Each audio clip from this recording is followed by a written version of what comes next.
एक दिन ठाकुर जी सब ग्वाल बालों के संग खेल रहे थे। अचानक से ग्वाल बालों में एक धक्का पड़ गया तो रोने लगे। ठाकुर जी बोले तुम लोग क्यों रे, दूध दही घी पाओ ना हो। ग्वाल बाल बोले लाला तू तो राजा को बेटा है, तेरे पास तो सब व्यवस्था, हमारे पास थोड़ी, हमें तो कर के रूप में कंस को जमा करवाना पड़े। वास्तव में कंस ने कर लगाया था, टैक्स लगाया था ब्रजवासियों पर। जितना भी दूध घी दही मक्खन होगा उसका कुछ प्रतिशत ही रख सकते हैं, बाकी सब मथुरा भेजना पड़ेगा। केवल नंद बाबा को छूट थी।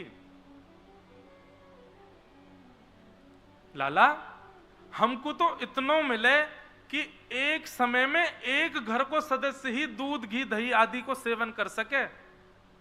तो हमारे यहां तो ऐसो बटो भयो, सुबह पिताजी दूध पी लेंगे, मध्याह्न में मैया छाछ पी लेगी, रात में हम मक्खन खा लेंगे, बहन दही पी लेगी, क्योंकि एक व्यक्ति तो सबरे सामग्री को ले ही ना सके, इतना हमें देना पड़े मथुरा में। ठाकुर जी को जब ये बात पता चली तो भगवान बोले अरे राम राम राम, ये क्या हो रहा है, सद वस्तु का असद व्यय। ठाकुर जी बोले चोरी करो। बंधुओं, भगवान ने सबसे पहले चोरी करके सुख श्री यशोदा मैया को ही दिया। गोपियों के यहां ये चोरी करना क्या है, उनके मनस्थ का हरण करना, उनके मन को स्वयं में लगवाना। गोपियां भी कम नहीं है, ठाकुर जी पे आरोप लगाते रहते हैं सब। ये गोपियां भी नित्य प्रार्थना करती हैं श्याम सुंदर आवे, थोड़ी देर उनके साथ कछु आनंद करवे को अवसर मिले। लेकिन सबसे पहले ये माखन चोरी का सुख ठाकुर जी ने यशोदा मैया को प्रदान किया। ठाकुर जी सब ग्वाल बालन से बोले कल से चोरी करेंगे भैया, लेकिन सबसे पहले अपने घर में ही करके देख लें कैसे करनी है। आहा, सुबह उठते ही ठाकुर जी अपने नूपुरन को पकड़ करके, क्योंकि ठाकुर जी उठे और जैसे ही बिस्तर से नीचे पाम धरें, नूपुरन की आवाज यशोदा मैया को आ जाए, यशोदा मैया दौड़ के पहुंच जाए, बोले लाला उठ गए हो। लेकिन ठाकुर जी उठते ही आज अपने नूपुर पकड़े और नूपुर पकड़ करके ऐसे चल के जा रहे हैं जैसे कोई जानवर चार पामन से चले ना, ऐसे ठाकुर जी अपने पाम पकड़ के चल रहे हैं, कहीं मेरे नूपुर की आवाज नहीं आ जाए यशोदा मैया को। और चल करके ठाकुर जी पहुंच गए गौरस भंडार में, जहां पर दूध दही मक्खन सब धरो है। ठाकुर जी जाकर के एक मटुकिया से अब मक्खन लेकर के प्रेम से पान लगे। इतने में ही सामने के प्रतिबिंब में एक मणि लगी है, उस मणि में ठाकुर जी को अपना प्रतिबिंब दिख रहा है।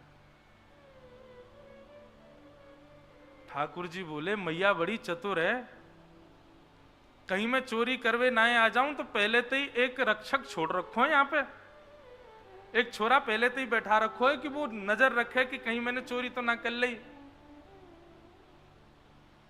लेकिन जे है तो हमारी सी उम्र कोई न, एक बात करके ही देख लें कछु बात बन जाए तो।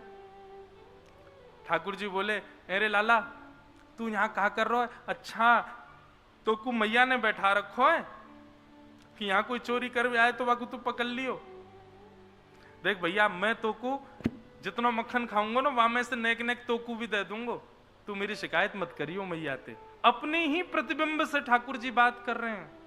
शुकाचार्य जी वर्णन कर रहे हैं, परीक्षित ठाकुर जी की लीला को देख करके सबके बीच में ठाकुर जी लीला करें तो समझ आता है कि परब्रह्म अपनी लीला कर रहे हैं, पर ठाकुर जी ऐसे लीला में लीन हो गए कि एकांत में भी वे भूल जाते हैं कि वे परब्रह्म हैं। ठाकुर जी अपने प्रतिबिंब से ही बात कर रहे हैं और उतनी सहजता से जैसे आज के बालक हो।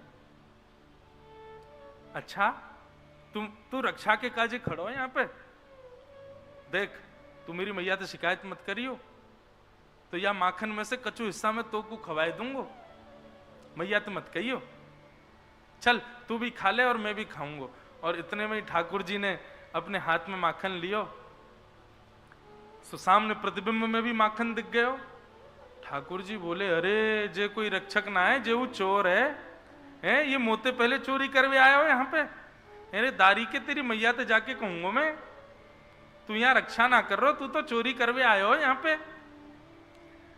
लेकिन अचानक ठाकुर जी कह मैं अच्छा यही के मारे तो मैं सबंते कह रहा हूं कि भैया अब हम चोरी करेंगे, कोई बात ना, मैं अपने घर में कर रहा हूं, तू मेरे घर में कर रहा हूं, कल मैं तेरे घर कर लूंगा, चल तू चोरी कर ले, कोई बात ना। यशोदा मैया को स्वर सुनाई दिया, बोले कि लाला कौन ते बात कर रहे है।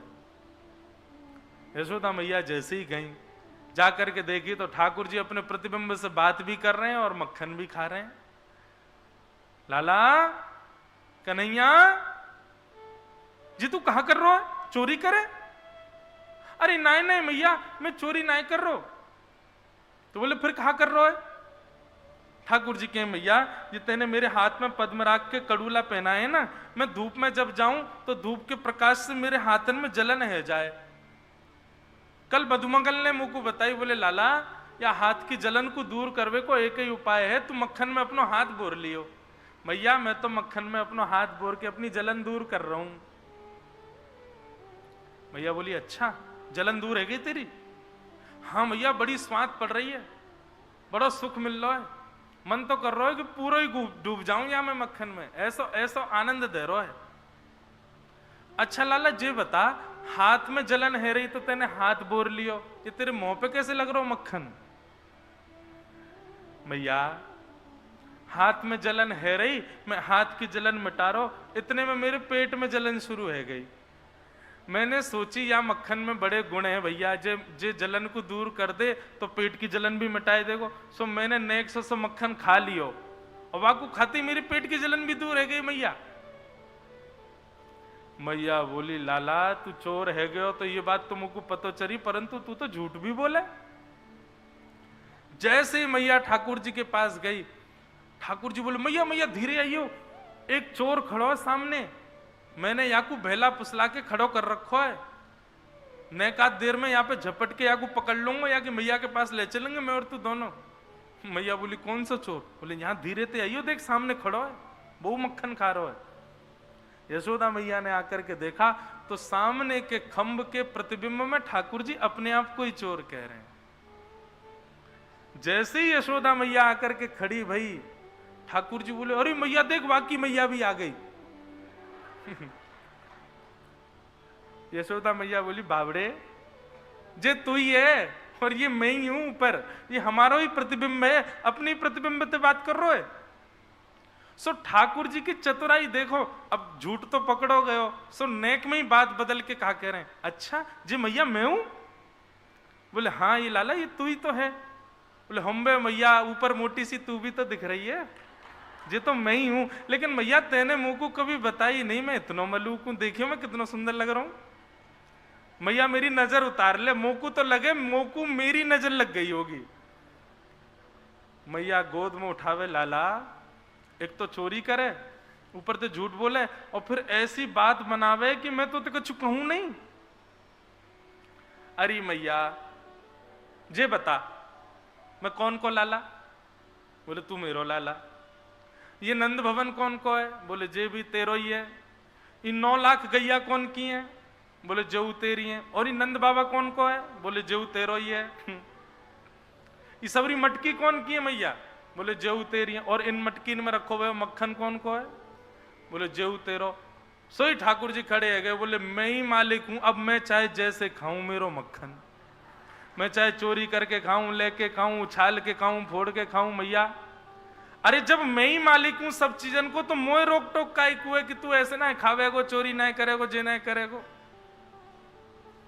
यशोदा मैया भागे पीछे और ठाकुर जी चौकड़ी मार के भागे, कभी छत पे चढ़ जाएं, कभी गौशाला पहुंच जाएं, गैयान के पीछे जाके छुप जाएं। ऐसा ऐसा ठाकुर जी उदम मचा में। ठाकुर जी ने ग्वाल बालन से कही भैया घर में तो चोरी हम करना है पारे, अब गोपीन के यहाँ करेंगे। आहा